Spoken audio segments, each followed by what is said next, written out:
Shalom Elohim, haleluya, puji nama Tuhan. Semangat pagi Bapak Ibu Saudara yang dikasihi Tuhan kita, Yesus Kristus. Jumpa lagi bersama saya Pendeta Samuel Mawuntu dalam Renungan Pagi ke 1839 hari Renungan Pagi ini mengudara. Puji Tuhan. Bapak Ibu Saudara yang dikasihi Tuhan, sebelum kita mengawali segala aktivitas kita di pagi hari ini, mari kita buka hari ini bersama Tuhan dengan mendengarkan firman Tuhan.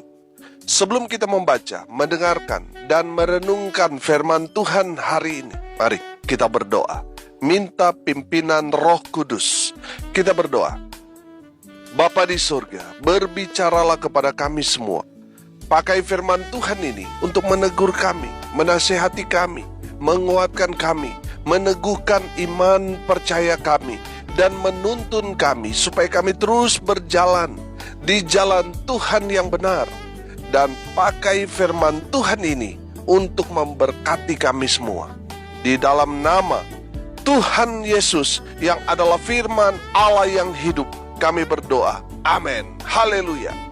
Bapak Ibu Saudara yang dikasihi Tuhan, bersama dengan saya kita akan belajar Alkitab dari kitab Kejadian sampai kitab Wahyu.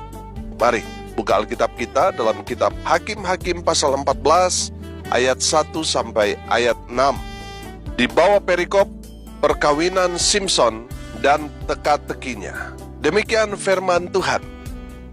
Simson pergi ke Timna dan di situ ia melihat seorang gadis Filistin. Ia pulang dan memberitahukan kepada ayahnya dan ibunya, di Timna aku melihat seorang gadis Filistin. Tolong, ambillah dia menjadi istriku. Tetapi ayahnya dan ibunya berkata kepadanya, tidak adakah di antara anak-anak perempuan sanak saudaramu atau di antara seluruh bangsa kita seorang perempuan, sehingga engkau pergi mengambil istri dari orang Filistin, orang-orang yang tidak bersunat itu? Tetapi jawab Simson kepada ayahnya, ambillah dia bagiku, sebab dia kusukai. Tetapi ayahnya dan ibunya tidak tahu bahwa hal itu daripada Tuhan asalnya. Sebab memang Simson harus mencari gara-gara terhadap orang Filistin, karena pada masa itu orang Filistin menguasai orang Israel. Lalu pergilah Simson beserta ayahnya dan ibunya ke Timna. Ketika mereka sampai ke kebun-kebun anggur di Timna, maka seekor singa muda mendatangi Simson dengan mengaum. Pada waktu itu berkuasalah roh Tuhan atas dia, sehingga singa itu dicabiknya seperti orang mencabik anak kambing tanpa apa-apa di tangannya. Tetapi tidak diceritakannya kepada ayahnya atau ibunya apa yang dilakukannya itu. Amin. Haleluya. Bapak Ibu Saudara yang dikasihi Tuhan, saya tidak akan membahas tentang pernikahan Simson dengan seorang gadis Filistin atau tentang teka-tekinya. Tapi yang saya mau kita semua melihat di ayat 6. Di sanalah kunci kekuatan daripada Simson. Perhatikan, berkuasalah roh Tuhan atas dia, atas Simson. Amin. Haleluya. Sudah perhatikan di dalam perjalanan Simson itu sebenarnya kekuatannya dia bukan pada rambutnya, tetapi di saat roh Tuhan menguasai Simson, di sanalah saudara akan melihat ayat-ayat selanjutnya dalam perjalanan Simson. Simson melakukan hal-hal yang luar biasa. Karena roh Tuhan menguasai dia, dia bisa mengalahkan singa muda yang sangat buas, sangat kuat. Tapi Simson dapat mencabik-cabiknya sama seperti anak kambing yang masih lemah, tak berdaya. Simson perlakukan singa muda itu. Saudara yang dikasihi Tuhan, ketika Simson berhadapan dengan 30 orang, saudara, Simson dapat mengalahkan mereka dengan mudah. Ketika Simson berhadapan dengan ratusan orang Filistin, karena kuasa roh Tuhan menguasai Simson, Simson dengan mudah mengalahkan mereka. Haleluya. Saudara yang dikasihi Tuhan, perhatikan. Ketika roh Tuhan menguasai Simson, maka Simson akan menjadi apa? Yang pertama kita belajar, Simson menjadi kuat. Simson menjadi super ketika roh Tuhan menguasai Simson. Amin. Saudara yang dikasihi Tuhan, saya percaya ketika Roh Kudus atau Roh Tuhan yang dimaksudkan firman Tuhan ini memenuhi kehidupan saudara dan saya, maka kita akan menjadi orang yang kuat. Kuat menghadapi semua tantangan pencobaan yang menyerang kita. Ketika Roh Kudus ada di dalam kehidupan kita, kita akan menjadi orang yang kuat menghadapi semua tantangan, tekanan, pergumulan, persoalan itu. Amin. Haleluya.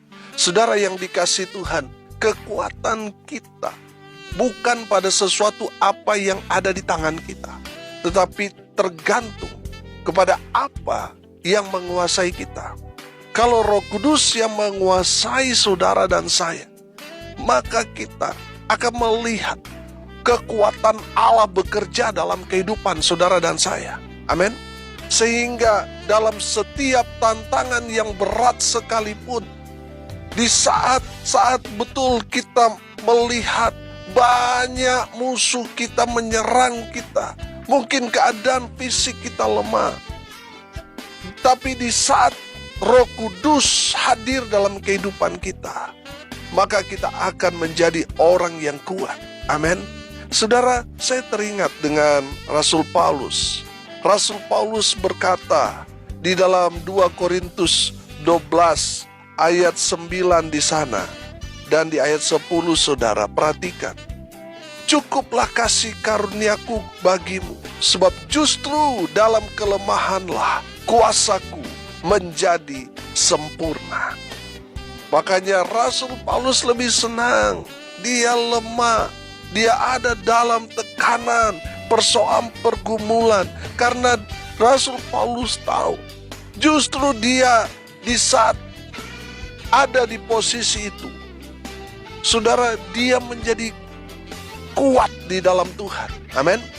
Saudara yang dikasihi Tuhan, jangan mengeluh ketika kita ada dalam persoalan, pergumulan, tekanan hidup. Bersyukurlah, sebab di saat kita ada di momen-momen itu, sebenarnya Roh Kudus sedang menguatkan kita. Amin. Selalu saya katakan saudara, kalau Tuhan mau memberikan kita kekuatan, Tuhan akan melatih kita. Sama seperti binaragawan saudara. Seorang binaragawan untuk membentuk otot-ototnya, dia selalu mengangkat beban. Dia selalu mengangkat barbel saudara, supaya otot-ototnya terbentuk menjadi otot yang kuat.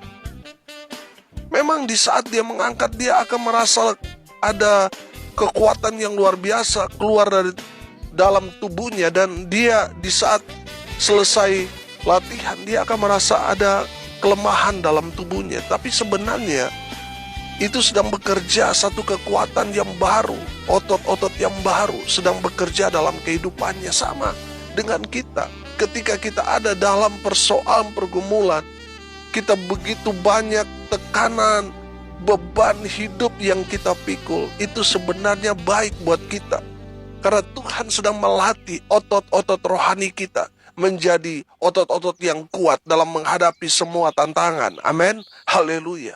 Saudara yang dikasihi Tuhan, firman Tuhan ini mau mengajarkan kepada kita, kalau Roh Kudus menguasai kita dalam himpitan, dalam situasi yang terdesak sekalipun.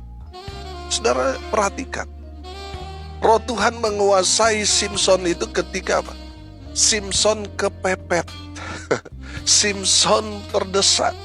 Makanya saya selalu katakan saudara, ada kekuatan di balik keadaan yang mendesak.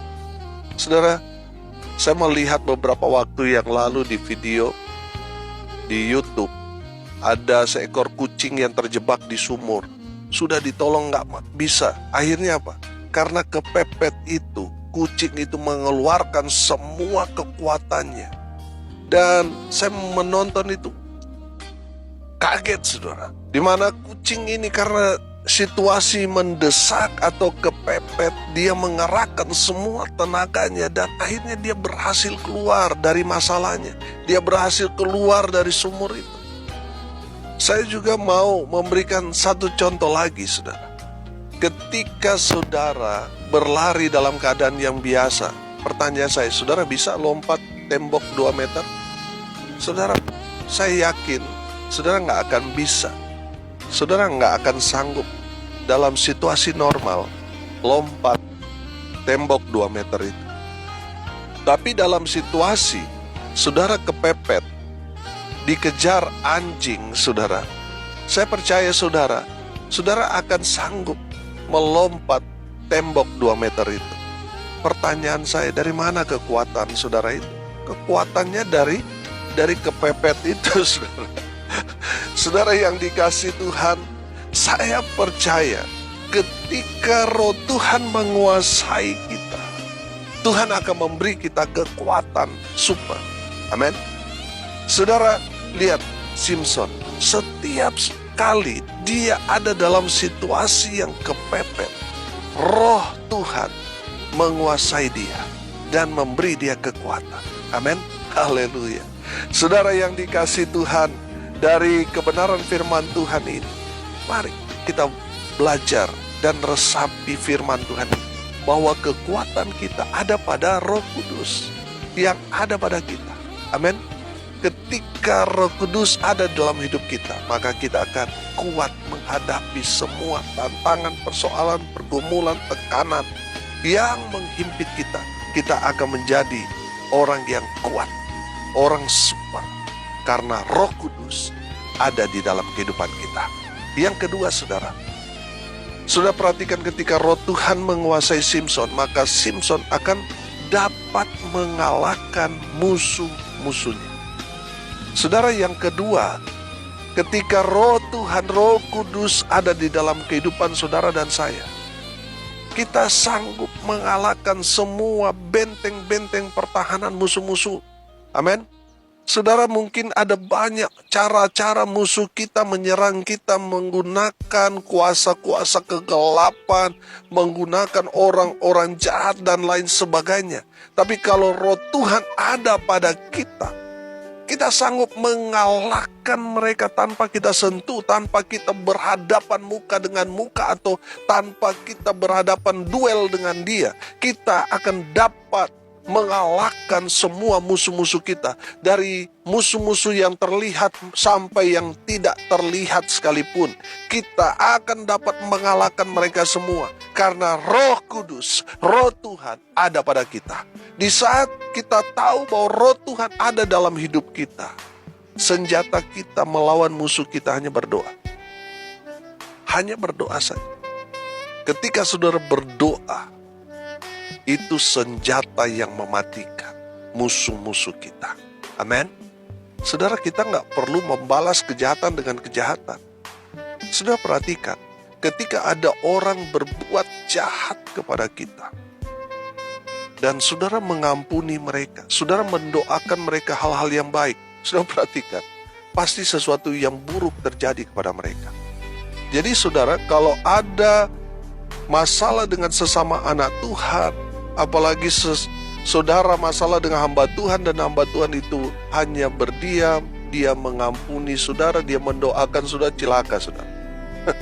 Cilaka. Saya memperhatikan saudara, kalau sampai ada di situ, oh cilaka saudara.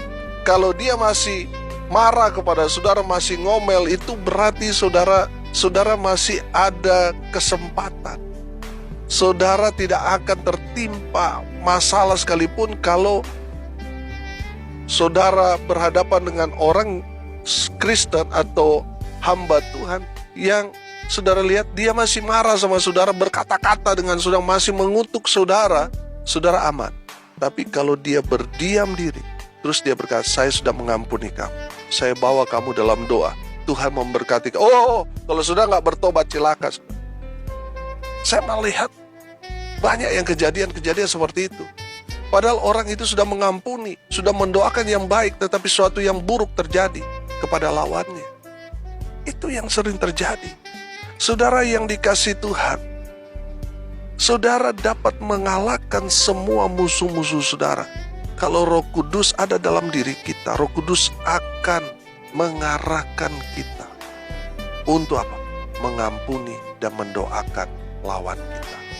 Dan kalau saudara bertemu dengan orang seiman, lalu lawan saudara mendoakan saudara, mengampuni saudara, cepat-cepat bertobat. Cepat-cepat bertobat sebelum terlambat. Karena orang yang dipenuhi Roh Kudus, dia akan mengampuni dan mendoakan lawannya. Orang yang mengampuni dan mendoakan lawannya, dia dapat mengalahkan semua musuh-musuh. Dan yang ketiga, saudara, kita perhatikan ketika Roh Tuhan menguasai Simson, maka Simson akan keluar menjadi pemenang. Amin. Saudara, saya percaya seseorang yang dipenuhi Roh Kudus, walaupun dalam situasi kondisi dia sangat-sangat terpuruk, kita lihat sangat-sangat lemah, dia pasti akan keluar jadi pemenang. Amin. Saya perhatikan saudara, kalau di film-film namanya jagoan saudara, di awalnya pasti dia kalah, dia berguru, dan akhirnya dia dapat membalas dendam. Dalam pertempuran terakhir, dia nggak langsung menang saudara, pasti dia juga babak belur, tapi endingnya dia keluar menjadi pemenang. Musuhnya pasti mati, pasti kalah. Betul? Itu kan kalau kita lihat mengikuti film-film action itu, ya pasti seperti itu grafiknya.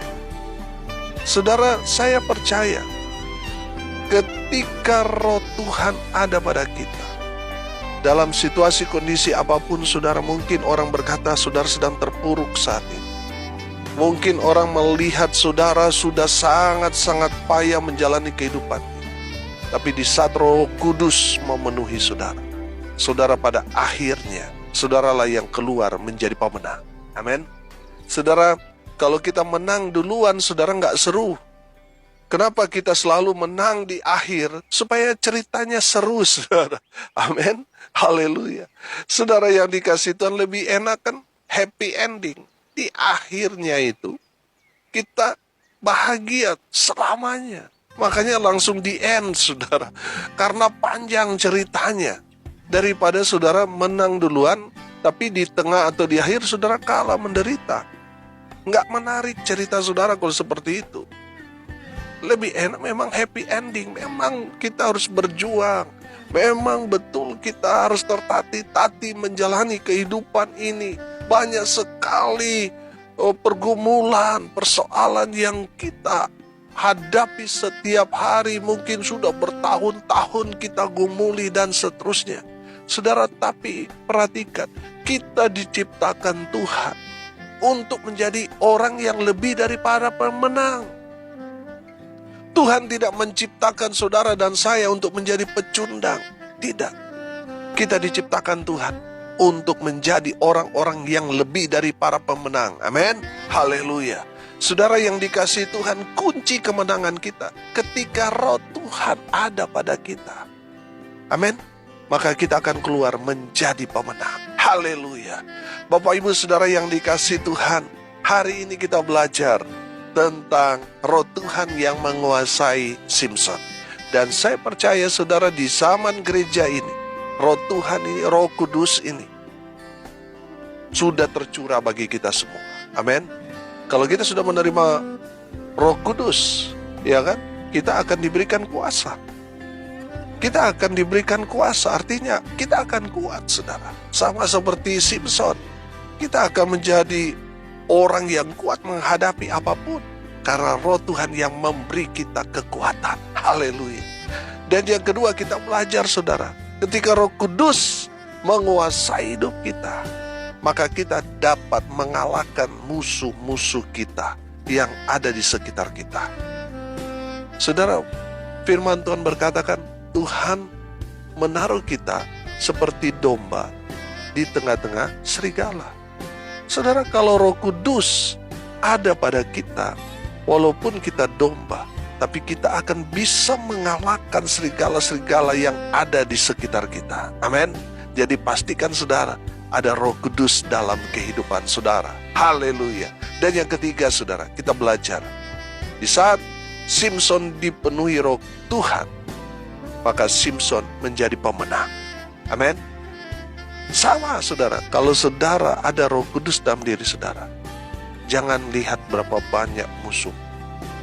Karena kalau saudara ada Roh Kudus dalam diri saudara, musuh-musuhmu yang banyak itu yang mengelilingi saudara akan saudara kalahkan. Bukan dengan menghadapi musuh dengan senjata dengan parang, tapi senjata kita orang percaya, doa. Ampuni mereka, maka kuasa Tuhan akan bekerja dalam kehidupan saudara, menghancurkan semua musuh-musuh saudara. Amin. Firman Tuhan. Mari kita berdoa. Terima kasih Bapa di surga atas kebenaran firman Tuhan yang sungguh memberkati kami. Berkati semua pendengar dimanapun mereka berada. Tuhan memberkati hidup mereka. Tuhan memberkati rumah tangga mereka. Tuhan memberkati usaha pekerjaan pelayanan mereka. Tuhan buat mereka beruntung dan berhasil dalam segala hal. Mereka yang sakit Tuhan sembuhkan. Mereka yang lemah Tuhan kuatkan. Tuhan hibur mereka yang saat ini sedang berduka cita. Tuhan memberikan penghiburan. Mereka yang hari ini berulang tahun, Tuhan Yesus memberkati dengan umur panjang, kesehatan, kekuatan dari Tuhan menyertai hidup mereka selalu. Hamba berdoa di dalam nama Tuhan Yesus, biarlah berkat Tuhan dari surga turun memenuhi semua pendengar. Bapak Ibu Saudara yang dikasihi Tuhan, arahkanlah hatimu dan terimalah berkat Tuhan. Tuhan memberkati engkau dan melindungi engkau. Tuhan menyinari engkau dengan wajah-Nya dan memberi engkau kasih karunia. Tuhan menghadapkan wajah-Nya kepadamu dan memberi engkau damai sejahtera. Di dalam nama Tuhan Yesus sumber segala berkat, Bapak Ibu Saudara yang percaya diberkati Tuhan, katakan amin. Puji Tuhan. Bapak Ibu Saudara yang dikasihi Tuhan, kalau saudara merasa diberkati melalui renungan pagi ini, bagikan juga kepada saudara-saudara yang lain, agar mereka juga diberkati. Karena untuk itulah kita dipanggil untuk jadi berkat. Salam kasih dari Bali, saya Pendeta Samuel Mawuntu. Sampai jumpa besok pagi. Tuhan Yesus memberkati kita semua. Haleluya.